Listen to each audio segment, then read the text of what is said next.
Hi everyone, in this tutorial I will show you how you can calculate slope in AutoCAD. First, from command, just search for app load.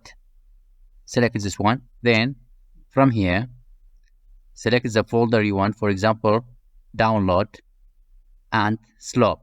I put the link for this file in the description of the video. Click it, load. Then from content, add slope, open, close.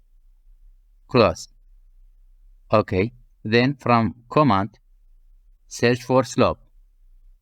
Yes, this one, and determine the point is 2 point to calculate the slope. This one the first point, and this one the second point. Determine text height, for example 1.